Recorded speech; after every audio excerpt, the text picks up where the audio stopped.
நமஸ்தே குட்டீஸ், நம்மளோட குட்டி ஹிந்தி லேர்னர் சேனல்ல நம்ம இன்னைக்கு பார்க்க போறது प्रवीण पूर्वांत सेकंड पेपरல फर्स्ट एंड सेकंड एक्सरसाइज आदिकाल की धार्मिक सामाजिक तथा राजनीतिक परिस्थितियों का संक्षिप्त परिचय दीजिए. அதாவது பழங்காலத்தோட ஆதிகாலத்தோட மதம், சமுதாயம், அப்புறம் அரசியல் இந்த சூழ்நிலைகளை பத்தி ஒரு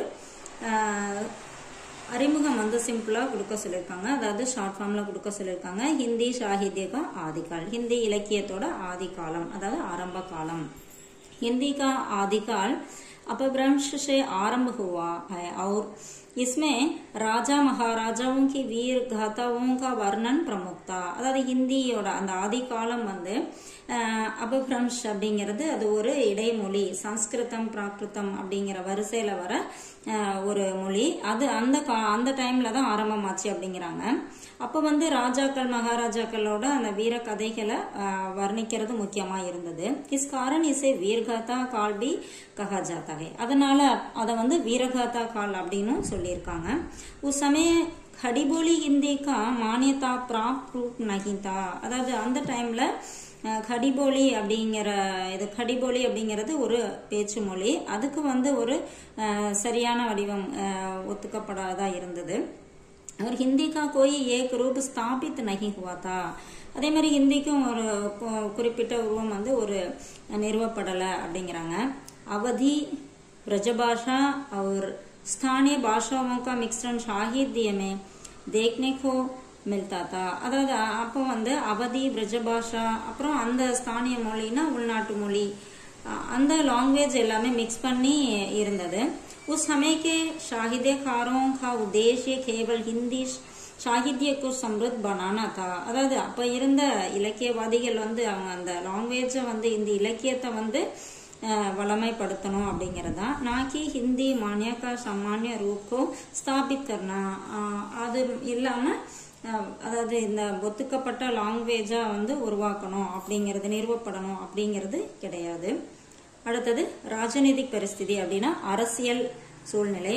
ஆதிகால்கே சமய ராஜநீதிக் ஸ்திதி அஸ்திர்த்தி.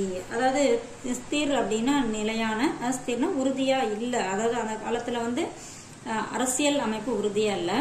सम्राट हर्षवर्धन की मृत्यु के बाद छोटे छोटे राज्यों में शासक आपसी संघर्ष में व्यक्त हो गए. அதாவது ஹர்ஷவர்தன் ஆட்சி அவர் இறந்ததுக்கு அப்புறம் சின்ன சின்ன ராஜ்யங்கள் தங்களுக்குள்ள வந்து என்ன பண்ணிட்டாங்க, சண்டை போட்டுக்கிட்டாங்க.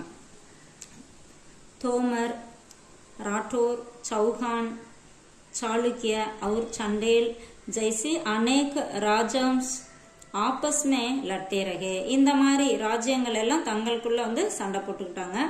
एकता के अभाव में मुगल शासक भारत में प्रवेश कर गए. அதாவது இந்த மாதிரி குறைபாடுகள் இருந்தனால முகலாய அரசர் வந்து இந்தியாவுல இடம் பிடிச்சாங்க. मोहम्मद गजनी ने सोमनाथ के मंदिर पर आक्रमण करके सोना, चांदी और அமூல்ய சம்பத்தியும் லூட்டி. அதாவது கஜனி முகமது அவங்க வந்து படையெடுத்து அவங்க என்ன பண்ணாங்க, சோம்நாத் மந்திரை வந்து அட்டாக் பண்ணி அங்க இருந்த கோல்டு, அந்த வெள்ளி, அது எல்லாமே விலை மதிக்க முடியாத செல்வங்களை எல்லாம் கொள்ளையடிச்சிட்டாங்க. தேஷ்கி ராஜ்நீதிக் ஸ்திதி கம்ஜோர் और अस्थिरती. அதாவது நாட்டோட அரசியல் அமைப்பு வந்து ரொம்ப வீக்காவும் உறுதியாகவும் இல்லாம வீக்கா இருந்துச்சு, அது ஒரு நிலையா இல்ல அப்படிங்கிறாங்க. அடுத்தது தார்மிக் பரிஸ்திதி. தார்மிக் அப்படின்னா மத சூழ்நிலை எப்படி இருந்தது அப்படிங்கறத பார்க்கலாம். தார்மிக் திருஷ்டி से भी आदिकाल का समय चुनौतीपूर्णता. அதாவது மத சம்பந்தமான அந்த மத கொள்கைகளும் அந்த காலத்துல எப்படி இருந்துச்சு அப்படின்னா ஒரு சவாலான விஷயமா தான் இருந்துச்சு. शंकराचार्य वैदिक धर्म को सुदृढ़ कर रहे थे. அதாவது சங்கராச்சாரிய வந்து வைதிக் தர்மத்தை வந்து அவர் நிலைநாட்டிட்டு இருந்தாரு. जबकि बौद्ध धर्म धीरे धीरे पतन की ओर जा रहा था. அப்ப இந்த பௌத்த தர்மம் வந்து கொஞ்சம் கொஞ்சமா அதோட உறுதியை வந்து இழக்க ஆரம்பிச்சது.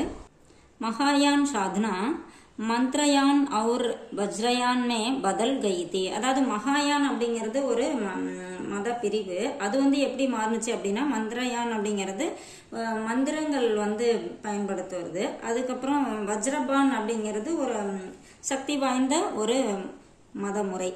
இந்த மாதிரி மாறிடுச்சு. அதாவது எந்த ஒரு மதமும் அதோட உண்மையான நிலைமையில இல்லை, அது மாறி இருக்கு. நாத்பந்த் और ஜெயின் தர்ம கா பிரச்சார் பட் ரஹா ஹை. நாத்பந்த் அப்புறம் ஜெயின் தர்ம ஜெயின் மதம் இதெல்லாமே வந்து வளர்ந்துட்டு வந்துச்சு அப்படிங்கிறாங்க. இஸ்லாம் தர்ம और सूफी संप्रदाय भी धीरे धीरे फैलने लगे. இஸ்லாம் மதம் அப்புறம் சூஃபி சம்பிரதாய் இந்த பகுதி பிரிவு எல்லாமே கொஞ்சம் கொஞ்சமா பரவ ஆரம்பிச்சது. लोग एक ही धर्म के अनुयायी नहीं थे बल्कि विभिन्न धर्मों में विभक्त थे. மக்கள் வந்து ஏதோ ஒரு மொழியை வந்து ஃபாலோ பண்றவங்களா இல்ல, அது எல்லாமே பல பிரிவுகளா பிரிஞ்சு அந்த மாதிரி வர ஆரம்பிச்சது. ஒவ்வொருத்தரும் ஒரு ஒரு மத கொள்கைகளை ஃபாலோ பண்ற மாதிரி ஆயிடுச்சு அப்படிங்கிறாங்க. அடுத்தது சாமாஜிக் பரிஸ்திதி, அதாவது சமூகத்தோட சூழ்நிலை. சாமாஜிக் ஸ்திதி பி அசந்தோஷ்பூர்ணதி, அதுவும் ஒரு சந்தோஷ மகிழ்ச்சிகரமா இல்ல. சாசன் और धर्म से जनता நிராஸ்தி, அதாவது ஆட்சியினாலும் மதங்களனாலும் அவங்க வந்து நிராசனா ஒரு விரக்தியா இருந்தாங்க. வர்ணாசிரம் கே காரன் ஊஞ்சா நீச் கா பேத்பாவ் பட் கயா, அதாவது வர்ணாசிரம் அப்படின்னா அந்த தொழில் முறையில அந்த வேறுபாடு காரணங்களால மக்கள் என்ன பண்றாங்க, உயர்ந்தவங்க தாழ்ந்தவங்க அப்படிங்கிற அந்த வேறுபாடு வந்து அதிகமாச்சு. அவர் நிம்ன வர்ண பர் பௌத்த और நாத் பந்த் கா பிரபாவ் படா, அதாவது கீழ்பட்ட நிலையில இருந்தவங்க கிட்ட அந்த பௌத்தர்களும் நாத் பந்த் அவங்களோட தாக்கம் வந்து இருந்தது. நாரிகா தர்ஜா அத்தியந்த நீச்சாதா, அதாவது நான் பெண்களோட நிலைமை வந்து ரொம்ப கீழே போயிருச்சு. அவர் உசே போகி வஸ்து மானா ஜாத்தா தா, அதாவது பெண்களை வந்து ஒரு சந்தோஷத்துக்குரிய ஒரு பொருளாக தான் வந்து கருதுனாங்க. பால் விவாஹ் அன்மேல் விவாஹ் ஜெய்சி கிருத்தியும் சமாஜ்மே ஆம் ஹோ கயி தி, அதாவது குழந்தை திருமணம் அப்புறம் பொருத்தம் இல்லாத மேரேஜ் இந்த மாதிரி கொடுமைகள் எல்லாம் சமுதாயத்துல வந்து பப்ளிக்கா இருந்துச்சு. நாரி தீரே தீரே தூசரி ஸ்ரேணிக்கு ஹோத்தி ஜா ரஹி தி, பெண்கள் வந்து கொஞ்சம் கொஞ்சமா இரண்டாம் நிலைக்கு போயிட்டு இருந்தாங்க. அவர் உஸ்பர் கோயி பந்தன் லகாயே கயத்தே, அவங்க மேல சில கட்டுப்பாடுகள் வந்து விதிக்கப்பட்டு இருந்தது. அடுத்தது सांस्कृतिक परिस्थिति, அதாவது கலாச்சார சூழ்நிலை. आदिकाल के आरंभ होने के पहले सम्राट हर्षवर्धन के समय पर साहित्य, संगीत, चित्रकला और मूर्ति कला के साथ भारतीय संस्कृति का भी गौरवपूर्ण स्थान था. அதாவது ஆதி காலத்துல ஆரம்ப होने के पहले ஆதி காலம் வரத்துக்கு முன்னாடி அரசர் ஹர்ஷவர்தன் அவரோட சமயத்துல வந்து இலக்கியம், சங்கீதம், சித்திரம், படம் வரைகிறது, மூர்த்தி கலா, இந்த சித்திரங்கள் செதுக்கிறது, இந்த மாதிரி எல்லா கலைகளுமே ரொம்ப கௌரவமா இருந்தது, நல்ல இடத்துல இருந்துச்சு அப்படின்னு சொல்றாங்க. விபிन्न நகரோं में भव्य मंदिरों का निर्माण हुआ, அதாவது நிறைய இடங்கள்ல பெரிய பெரிய பிரம்மாண்டமான கோவில்கள்லாம் நிர்மாணிச்சாங்க, கட்டினாங்க. அவர் கலாக்கா விகாஸ் हुआ, அந்த கலைகளும் வந்து டெவலப் ஆச்சு. मुगल शासकों के आने के बाद हिंदू और मुगल शैली का मिश्रण देखने को मिला. அதாவது முகலாயர் ஆட்சி வந்ததுக்கு அப்புறம் ஹிந்து முஸ்லீம் ரெண்டு பேர்த்தோட அந்த கல்ச்சர் ரெண்டுமே மிக்ஸ் பண்ணி பார்க்க முடிஞ்சது.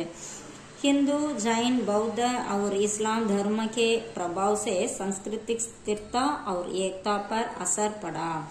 हिंदू, जैन மதம், பௌத்த மதம் और இஸ்லாம் இந்த மதங்களோட அந்த தாக்கத்தால அந்த கல்ச்சரோட நிலைப்பாடு, அதாவது உறுதித்தன்மை அப்புறம் ஒற்றுமை இதை எல்லாமே வந்து ஒரு பாதிப்பு அடைஞ்சது அப்படின்னு சொல்றாங்க. அடுத்தது நிஷ்கர்ஷ், முடிவுரை. आदिकाल की परिस्थितियों ने हिंदी साहित्य और संस्कृति के विकास में महत्वपूर्ण योगदान दिया. அதாவது ஆதி காலத்துல இருந்த அந்த சூழ்நிலைகள் வந்து ஹிந்தி இலக்கியத்தோட கலாச்சாரம் அதோட டெவலப்மெண்ட் இதுக்கு வந்து ஒரு சிறந்த காலமா இருக்கு.